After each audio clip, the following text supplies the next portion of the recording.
सिंध जी अज़मत वधाइण थो घुरां, सिंध जी अज़मत वधाइण थो घुरां। ज़ुल्म जा सब कोट ठाहिण थो घुरां, ज़ुल्म जा सब कोट ठाहिण थो घुरां। सिंध जी अज़मत वधाइण थो घुरां, सिंध जी अज़मत वधाइण थो घुरां।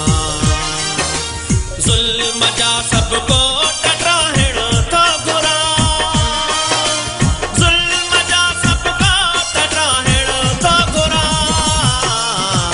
सिंध जी अज़मत वधाइण थो घुरां, सिंध जी अज़मत वधाइण थो घुरां। अज सिंध सियासी सकाफती इक़्तिसादी तौर ते मुकमल तरह सां गुलाम आहे। अज असांजी धरती सिंध जी तारीख़ में सारिल थजे, सिंध जी गैरत खे ललकारिल थजे।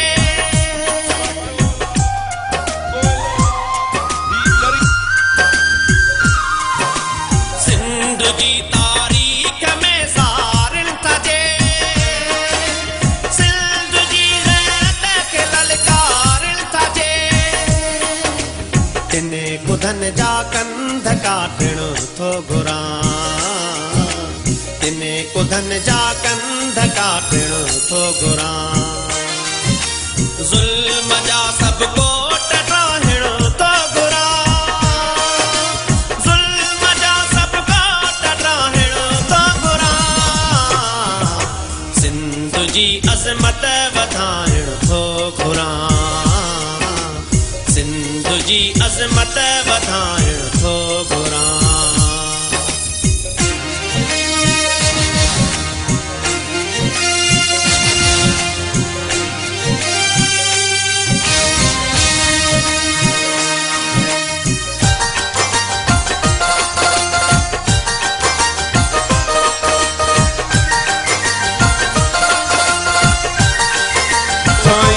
सदाई करी मथे सिंध सुकार, दोस्त मिठा दिलदार आलम सबाबाद करी। सिंध थी हाणे घुरे हिकु इनक़िलाब, आज को धरतीअ संगो आ मुंहिंजो ख्वाब।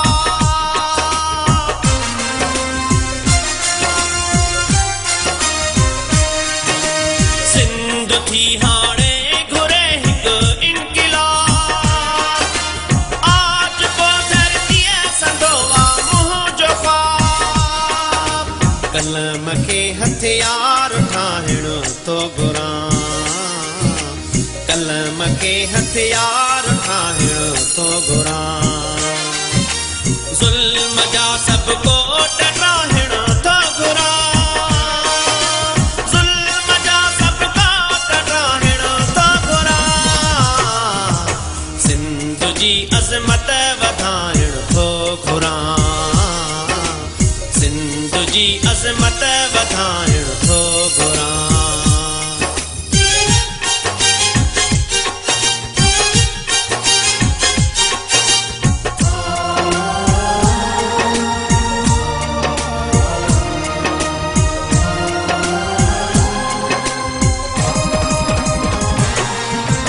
कोट सिंधियुनि जा सभई खुशहाल थियल, मार ख़ुश मक़बूल नारे जा हुजल।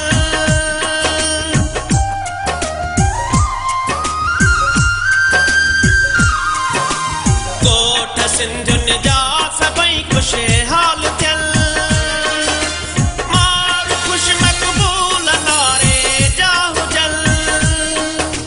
सिंध जा ई गीत ॻाइण थो घुरां, सिंध जा ई गीत ॻाइण थो घुरां।